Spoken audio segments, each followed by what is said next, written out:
fans, welcome to another exciting edition of Cammy's Comic Corner. I'm your host as always, Cammy. Now unfortunately we do not have a pick of the week this week, but what do we have? We have a Fast Five, so let's get right into it before you all lose. Hey look, what's that over there?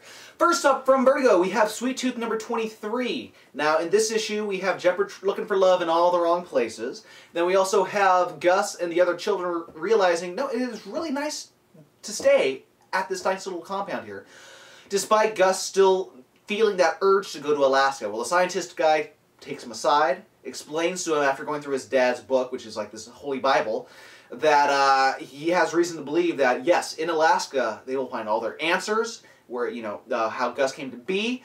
And then he also asks Gus if he knows anything about this white devil that keeps coming up in the text. And the scientist thinks it's actually Jeopard who's the white devil, and how they should maybe distance themselves. So Gus doesn't believe this. He goes, no, he's a good man, despite, you know, him doing some bad things.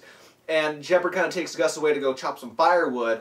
And at this time, there's a nice little moment between them where Gus tells Jeopard about the one time he killed the Croc Boy when he was saving everyone else. And Jeopard promises him, you'll never have to kill anyone again, not as long as I'm here. And then Gus gets shot.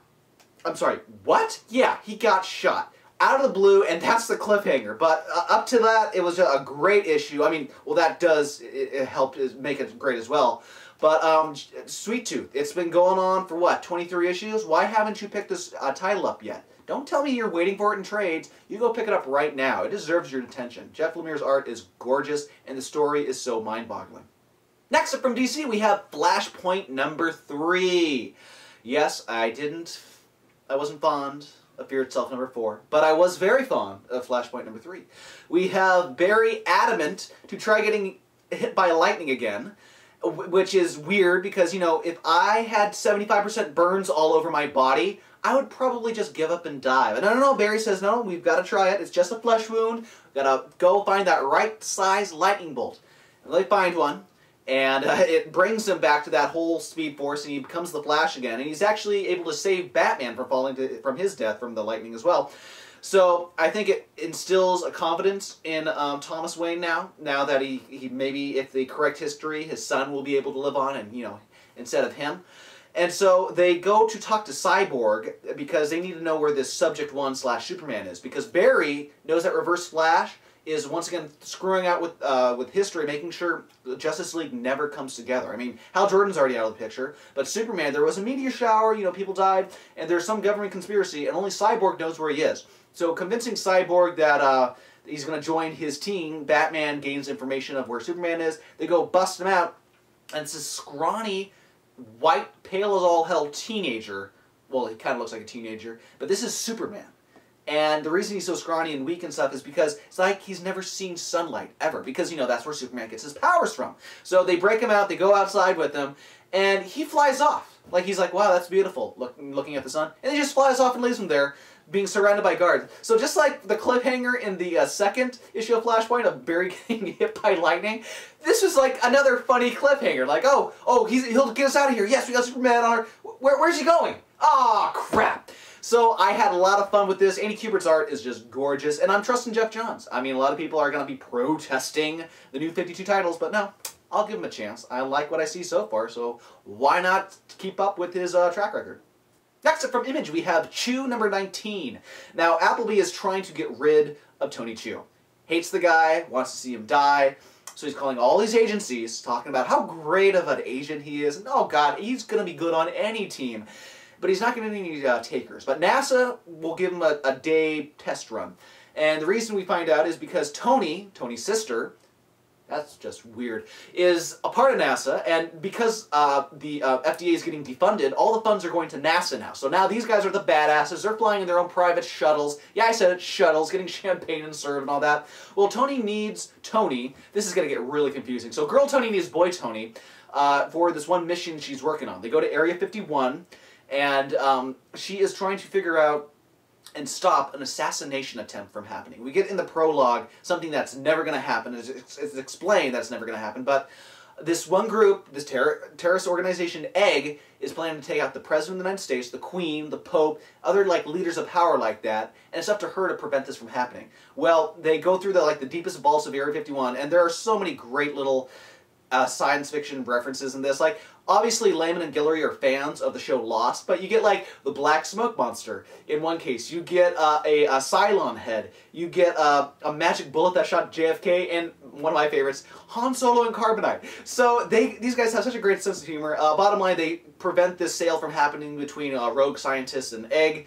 And you find out that Tony's powers, I mean, they were explained last issue, are if you, with Tony Boy, if he bites someone, he gets the whole history of something. That's why he's 6 of Beaches. Tony, if she bites into someone, she gets the future. And now this future is prevented because they prevented this from happening. Only she wants Tony Boy to take all the credit because she's still ashamed of her powers, and she doesn't want to be labeled a freak like her brother. So it was a great issue. I can't wait to get the glow-in-the-dark cover variant that they're going to have at Comic-Con. And hopefully I'll get an interview with those two again because they just continuously crack me up. I mean, John Layman's story and then Rob's nice, funny as hell little things in the background. It makes you look that much closer to the comic book. Make sure you get all the references. Good stuff. Next up from DC, we have Jonah Hex number 69. Now, this is a very special artist. Yes, you have Palmiotti and Gray, which always makes it a good Jonah Hex books, regardless. But on art duties, you have Jeff Lemire. It is a match made in hell/heaven for any comic book reader because Jeff Lemire's style is so unique that it would just be perfect on a Jonah Hex title, and I don't know why I wasn't clamoring for one earlier. I guess never made the connection. But if this cover alone does not make you excited, the story inside is well worth the wait as well. You get kind of Jonah Hex's dad, who's been on the run for all these years, trying to forget how he left his wife and son, you know, and his son being picked up by the Apache Indians. He goes to mine gold out in the desert. Well, these little trio of guys in town want his riches, and so they follow him out. There's a big gun battle, and his dad is the only survivor. Like, everyone dies, except he has a bullet in his stomach. Well, Jonah happens to come across the scene because he was following these guys, and then he gets to finally have that one chat with his dad that he's been waiting all these years to have. He doesn't kill him, mind you. He just wants to watch him die, and he explains that he wants to watch him die, and just to torture him a little bit, he's going to drink in front of his dad because his dad was a notorious alcoholic. So it's an interesting reunion issue because they're talking about stuff that came out in that No Way Out hardcover, or No Way Back hardcover. And so just seeing two men talk in the desert, I mean, it feels like a Bendis book, but yet you have Jeff Lemire's great art making it all worth the wait because he promises his dad, as soon as you die, you know, I'll just watch the buzzards feed off you. I'm not even going to give you a funeral. But you see that one little speck of humanity in Jonah Hex. That, you know, he's always the big gruff guy, but there's that one speck that gets you tugging at the heartstrings at the end. And sure enough, he does give his dad a proper burial, but that's all he gives him. And then, you know, pours a little out for his homies. He pours some out or he pisses. I can't tell because the liquor was the same color, but I'm pretty sure he poured it out for the homies. But it was a fantastic, just single issue. This could be a contender for favorite single issue of the year because it was a father-son story, and it was compelling as hell to watch like an old man die. And finally this week from DC Comics we have Flashpoint, Batman, Night of Vengeance number 2.